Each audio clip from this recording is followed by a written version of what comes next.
നിങ്ങളുടെ favourite shows ഇനി ഒരിക്കലും മിസ്സാവില്ല. ഇപ്പോൾ C5 കാണും നിങ്ങളുടെ ഫേവറേറ്റ് ഷോ തികച്ചും സൗജന്യമായി. മഹാറാണിയെ പോലെ നിവർന്നു നിന്ന് അവള് കൽപ്പിക്കുമ്പോൾ ആ നാവ് പിഴുതെടുത്ത് കുപ്പയിലേക്ക് വലിച്ചെറിയും ഈ പ്രഭാവതി.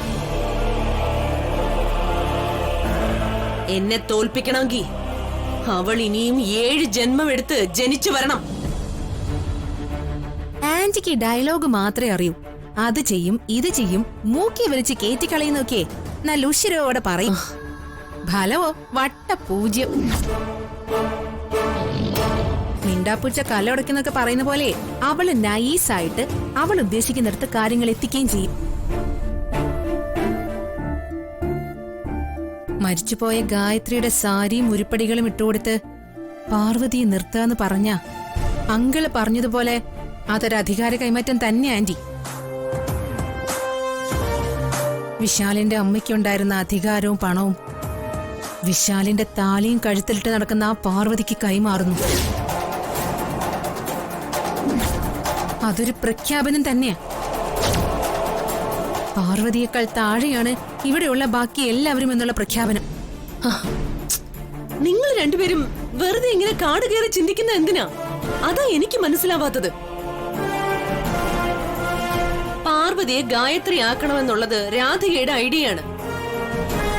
ഗോപിയേട്ടൻ അങ്ങനെ പറഞ്ഞിട്ടുണ്ടെങ്കിൽ മരിക്കാറായി എന്ന തോന്നലിന്റെ പുറത്ത് തളർന്നു വീഴുന്നതിന് മുൻപ് ഗോപിയേട്ടൻ പറഞ്ഞ ഒരു ആഗ്രഹമാണ് അത്. നിങ്ങൾ പറഞ്ഞതുപോലെ ഒരു അധികാര കൈമാറ്റമൊന്നും അല്ല. അതുകൊണ്ട് മരിച്ചുപോയ അമ്മായിയമ്മയുടെ ഉടുപ്പും ചെരുപ്പും ഇട്ട് അവള് നടന്നോട്ടേന്നാണോ ആന്റി പറയുന്നത്? മോളെ, മരിക്കാറായി എന്ന തോന്നലിന്റെ പുറത്ത് ഗോപി അങ്കിൾ അങ്ങനെ ഒരു ആഗ്രഹം പ്രകടിപ്പിച്ചു. ഭർത്താവിനോടുള്ള സഹതാപത്തിന്റെ പുറത്ത് ആന്റി അത് സമ്മതിച്ചു കൊടുക്കുകയും ചെയ്തു. അതുവരെ ഓക്കെ ആണെന്ന് വെച്ചോ.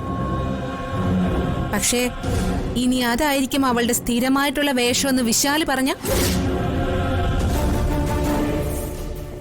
പറ്റില്ല, ഞാൻ സമ്മതിക്കില്ല എന്നൊക്കെ ആന്റി പറയോ?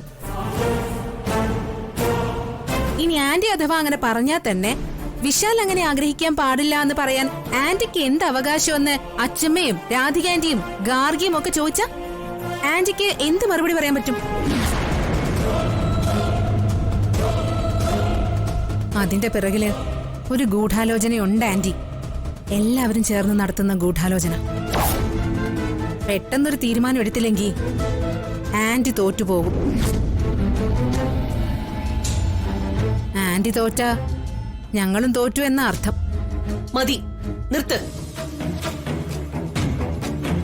ഇനി സംസാരമില്ല, പ്രവൃത്തിയാ. പാർവതി ഗായത്രി ആവുന്നത് എനിക്കൊന്ന് കാണണം. ഈ പറയുന്നത് പ്രഭാവതിയാണ്.